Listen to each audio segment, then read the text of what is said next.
OG Rose, and today we're going to be talking about pricing horizons and ending economic dualism for economic dialecticism, the hard problem of socio-economic organization, Nietzsche, dialectics instead of dualities, and a prologue to the mechanism itself. This work is featured in Belonging again. It might be called Part 2, and it's going to be getting into the details of what perhaps a society might look like that tries to resolve this tension between givens and releases when givens can't be restored simply because givens work by not being things that need to be restored. Once you know about them, they're not given, and therefore they're chosen, and therefore they lose their power. A notion that kind of makes me think of Girard on how Jesus unveils the arbitrariness of the scapegoat mechanism. And the only way that works is if it's not seen as arbitrary. This piece will be describing sort of the philosophical framework in which a paper that's going to be addressing the problem of pricing horizons, as I call it, will be addressed, and it will be describing sort of the philosophical implications of that. And a claim is that the logic of a claim of the paper is that the logic of a people's economy will indirectly come to be a major influence behind how they see the world. And so the way they approach the economy is it kind of trains them metaphysically. It creates metaphysical habits. And so if economics is dualistic, then even if people deny, say, Cartesianism, they'll probably actually practically still be Cartesian. If the economy is something that purports a kind of hard physicalism or hard materialism, then even if people claim to believe that there's more to life than materiality, they practically will live in such a way where they practically live as if only materiality exists. The majority of our day, frankly, is usually spent at work for a lot of Americans and a lot of people. And work, what you spend the majority of your time doing, or a lot of your time doing, will train you and will create habits. And if work is situated within an economy that puts forth a certain metaphysical doctrine, then we will probably absorb that metaphysical doctrine. And the main point I want to make is this paper is going to describe economic dualism and the need for us to move from dualism to dialecticism. So this is a paper that's going to be arguing for Hegel in economics. Now, one may argue that that's Marx, but I would disagree. I don't think that Marx is the economic version of Hegel. I think Marx is a reading of Hegel that comes to generate his own structure of how the economy should work. But I think it still actually assumes a kind of economic dualism. It just tends to fall in the realm of economic materialism, in my view, and that goes with the historic materialism of Marx and so on and so forth. Now, that doesn't necessarily mean Marx is wrong. That's an entirely different discussion. But I actually think we're kind of lacking Hegel in economics because it's very dualistic. What do I mean by that? Well, in economic dualism, we treat price and value like mind and body in Cartesianism, which is to say they influence one another but are not dependent on one another and or only dependent on one another. The mind doesn't need the body, for example, even if the body needs the mind. So there's kind of a Cartesianism there between the relation of price and value. And you see, once we make the mistake of dualism, we easily end up in one of two positions, which tend to arise together in dichotomic opposition. The first is economic Gnosticism. So, Gnostics believe that matter was evil while the spirit was good, and in a similar way, economic Gnostics can believe that prices and economies in general are bad, while values and more personal activities are good. The Gnostic tends to be very critical and skeptical of the economy, as the metaphysical Gnostic can be very skeptical of science and the physical in general. So the other one here is economic materialism. Materialists who do not believe in realities beyond what is physical, and though it doesn't characterize all materialists, many of them also believe that what is real can be observed. If it's not empirical, it isn't real. An economic materialist then is someone who doesn't really believe in value, only price, which is to say value is price. Sure, they understand that money is ultimately just paper and that a hammer is only worth something because it helps me build a house. But for the materialist, all of these realities are entailed in and given by the price. value has no need or additional role, similar to how Descartes' mind adds nothing in explanatory power. It is removed by Occam's razor. So, for the materialist, there's really no meaningful difference between value and price, and all we need is price. Where for the Gnostic, value is what matters and price is kind of dirty. So there's a kind of dualism here. There's a kind of Gnosticism that goes on. Now, I'm not saying all dualism is Gnostic. There are forms of dualism that can love earth and love materiality. And there are many, if there are dualists, they tend to, modern dualists tend to not be Gnostic. But it is the case that there is a kind of Gnosticism that breeds, there's a kind of dualism that breeds Gnosticism. But I would also argue that economic materialism is a kind of, it tends to arise in response to dualism, because what kind of happens is there's a sense that Gnosticism is absurd or dualism is absurd, and so materialism then arises. Now, someone may disagree with that, but the argument would still hold, even if we're just talking about economic dualism generally. However, I do think economic dualism, where there's this hard split between price and value, tends to give rise to economic Gnosticism and economic materialism.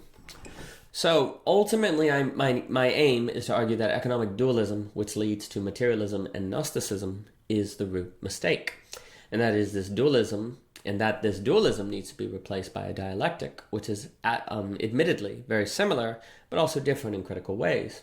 Price and value are not reducible to one another, but also only give rise to certain emergent results when they relate tensely to one another. What this would basically mean is that price and value can never be separated, and yet they aren't reducible to one another either. They need one another, and it's a very tension between them that tends to generate economic prosperity. The very need to try to figure out how to price value, and the very need to have value so that price doesn't feel arbitrary. They need one another. You can't treat them like separate realities, because even though they're distinct, they're inseparable.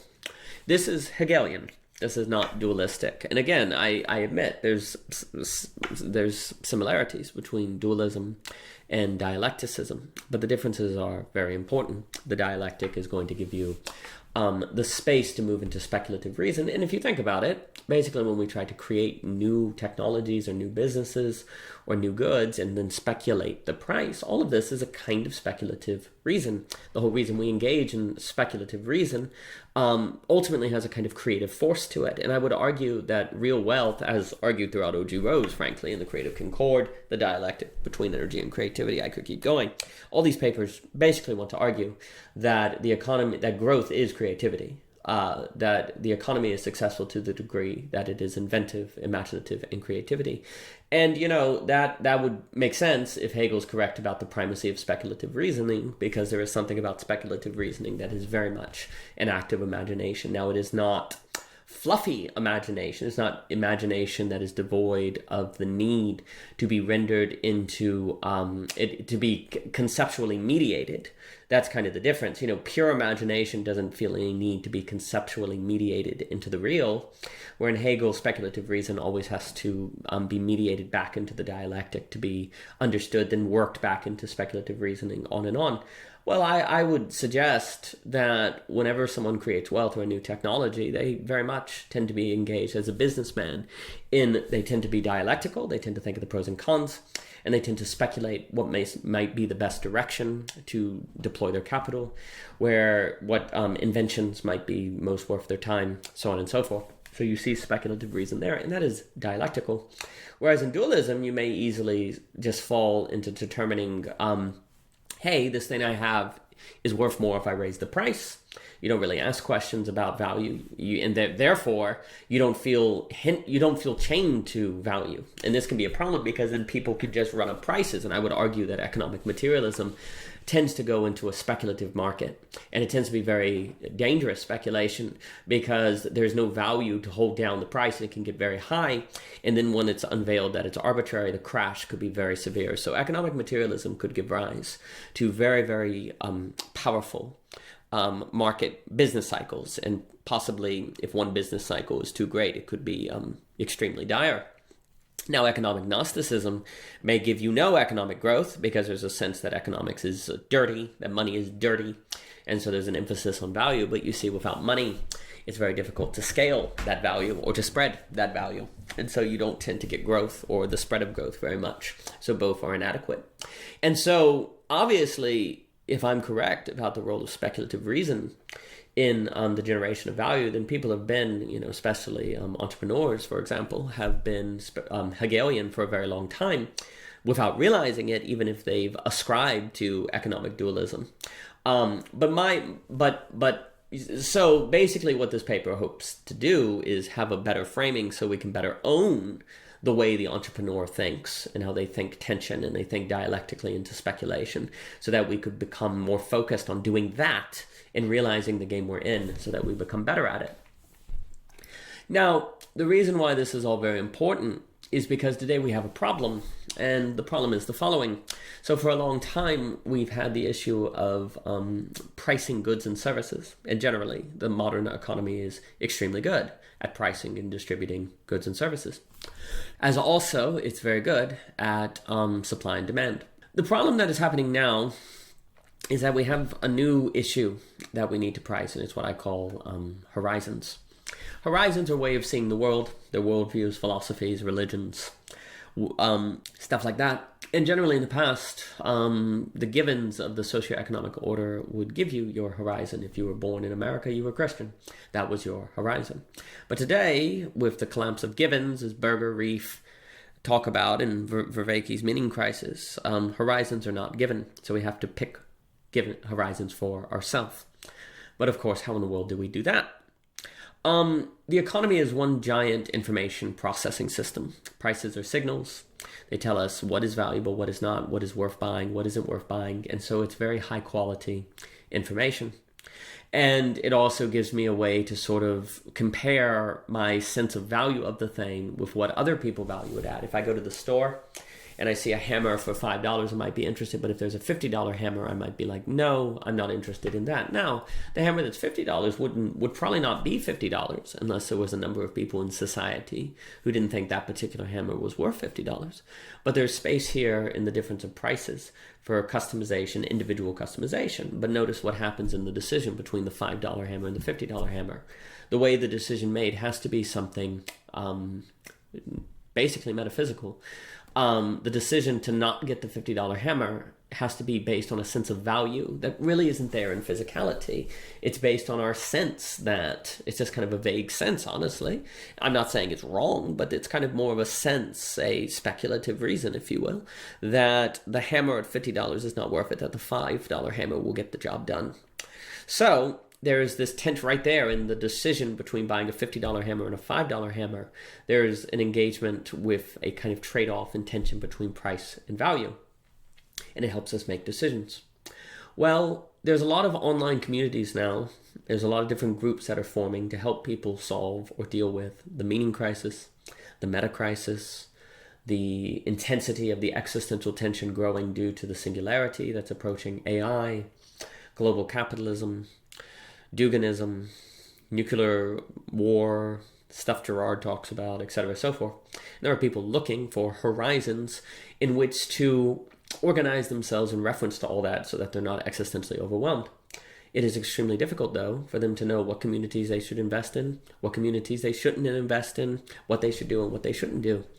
And that makes sense because there's not really a good pricing mechanism by which to determine where value can be found in these communities. Now, that's not to say there isn't value, but it's to say that to find the value, you would have to what? Join the community. Well, that means you've already started investing time, and that means and how long do you invest that time? And how do you have a sense of the value being created by that time? All of this is left to one's own internal resources to determine. But they're in the dark, really. They just have to kind of trust their choice, work on their choice, and so on and so forth. Now, I'm not saying that's bad. There's something good about cultivating one's internal resources to find value and to stand for it. But these communities themselves, the ones that create real value and the ones that don't, lack a way to differentiate themselves meaningfully in regard to, say, a market test.